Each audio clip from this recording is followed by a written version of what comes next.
Assalamualaikum warahmatullahi wabarakatuh. Selamat pagi anak-anak.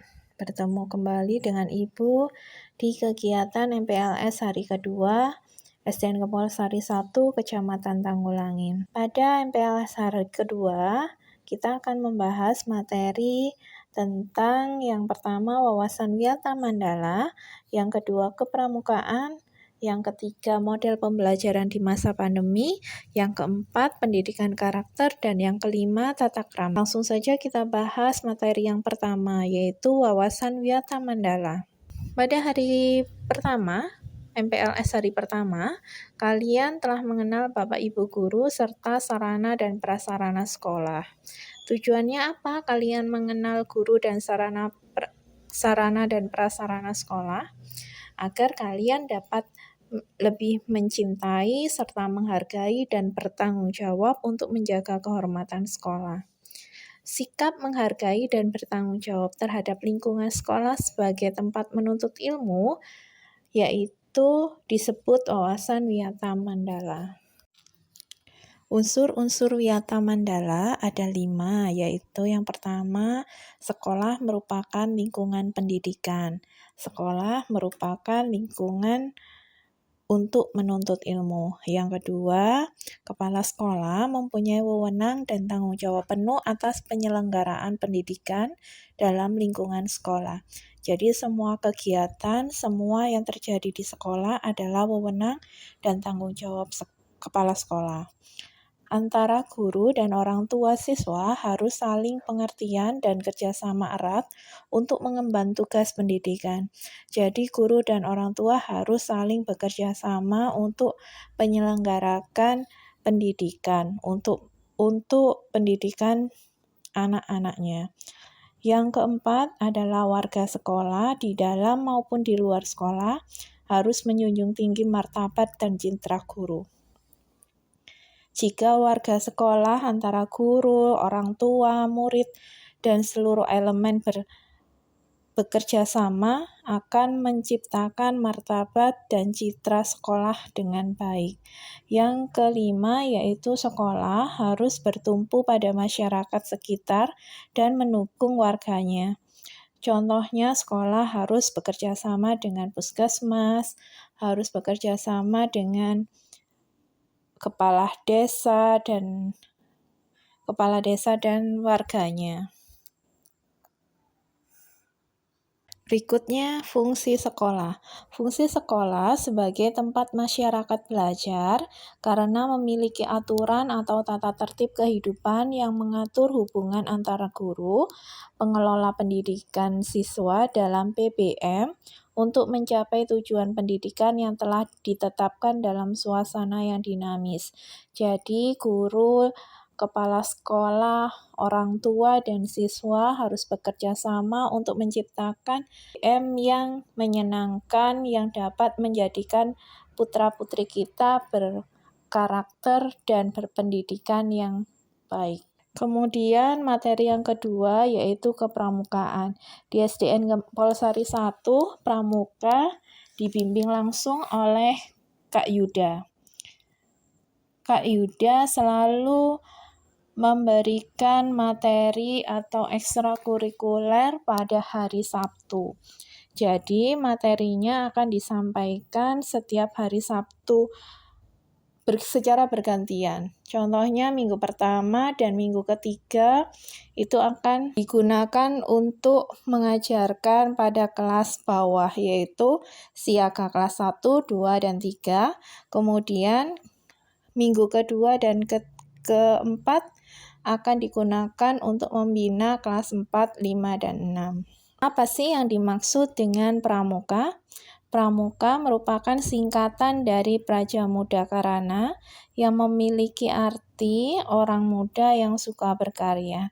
Jadi diharapkan kalian ikut pramuka agar menjadi siswa-siswi yang suka berkarya, menghasilkan karya yang menarik, karya yang berinovasi. Pramuka merupakan sebutan bagi anggota gerakan pramuka yang meliputi yang pertama pramuka siaga antara umur 7 sampai 10 tahun, pramuka penggalang 11-15 tahun, pramuka penegak 16-20 tahun, dan pramuka pandega. Gerakan pramuka bertujuan untuk membentuk setiap pramuka yang memiliki kepribadian yang beriman, bertakwa, berakhlak mulia, berjiwa patriotik, taat hukum, disiplin, menjunjung tinggi nilai-nilai luhur bangsa, berkecakapan hidup, sehat jasmani dan rohani. Jadi kalian saat dibina Kak Yuda, kalian akan diajak bermain, berpikir, dan berkarya dengan kepribadian yang beriman, kemudian akan menghasilkan sehat jasmani dan rohani. Kalian akan mendapatkan berkecakapan hidup dengan baik, tidak hanya pelajaran di sekolah. Yang kedua, menjaga warga negara yang berjiwa Pancasila, setia dan patuh kepada Negara Kesatuan Republik Indonesia, serta menjadi anggota masyarakat yang baik dan berguna, yang dapat membangun dirinya sendiri secara mandiri, serta bersama-sama bertanggung jawab atas pembangunan bangsa dan negara, memiliki kepedulian terhadap sesama hidup dan alam. Jadi pramuka juga akan membentuk kalian menjadi seorang yang berjiwa besar. Kalian akan mudah memberikan pertolongan kepada orang lain, selalu peduli kepada sesama dan alam.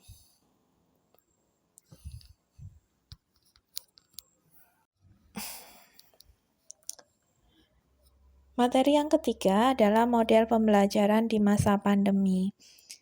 Saat ini pemerintah mengupayakan adanya PPKM darurat. Kenapa ada PPKM darurat? Karena kasus COVID di Indonesia melonjak sangat tajam. Banyak yang terpapar COVID. Jadi, model pembelajaran saat PPKM darurat ini dilaksanakan seluruhnya secara daring, yaitu tanpa bertatap muka. Model pembelajaran daring dapat menggunakan sarana handphone, laptop, dan internet. Kita dapat menggunakan juga aplikasi berupa WhatsApp, Google Classroom, Zoom, dan banyak lagi aplikasi yang dapat digunakan untuk belajar bersama seperti kelas belajar, tetapi melalui jaringan. Jadi kita dapat bertatap muka tanpa bertemu. Kita akan mengadakan pembelajaran dengan cara seperti itu, dengan menggunakan aplikasi. Kita juga dapat menggunakan video pembelajaran di YouTube untuk mengasah pengetahuan kita. Untuk pembelajaran saat ini, kita diharuskan untuk melakukan pembelajaran melalui daring minimal sampai PPKM darurat usai, yaitu tanggal 20 Juli 2021.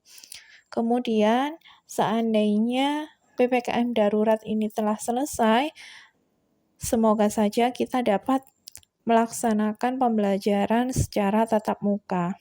Tetapi tatap muka yang akan diadakan hanya tatap muka terbatas. Tatap muka terbatas.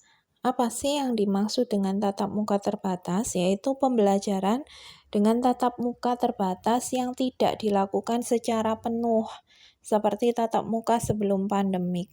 Untuk tatap muka terbatas, masih menunggu arahan dari Dinas Pendidikan Kabupaten Sidoarjo. Dan jika pembelajaran tatap muka ini dapat dilaksanakan, maka kita harus memperhatikan protokol kesehatan yang harus kita pelajari dan ditaati untuk kesehatan kita bersama. Berikut adalah tata cara pelaksanaan tatap muka terbatas. Materi berikutnya yaitu pendidikan karakter. Untuk mencetak peserta didik yang berakhlak mulia dan berprestasi berlandaskan ajaran agama dan karakter bangsa sesuai visi Sekolah SDN Kempolsari 1, maka para guru juga akan menanamkan sikap sosial dan spiritual dengan cara memberikan tugas dan pembinaan yang dapat menanamkan sikap sosial dan spiritual. Contohnya, tugas yang dapat membantu siswa untuk membantu sesama, menghargai orang tua dan orang lain, disiplin, dan lain-lain. Juga pada sikap spiritual, siswa akan dibina untuk dapat beribadah secara tepat waktu, dapat toleransi, dan berdoa sebelum dan sesudah melakukan kegiatan. Tugas ini akan diberikan guru dalam bentuk video ataupun angket. Dan anak-anak juga diharapkan dapat mengumpulkan tugas sesuai arahan guru dengan disiplin sesuai waktu yang ditentukan dan juga dengan jujur.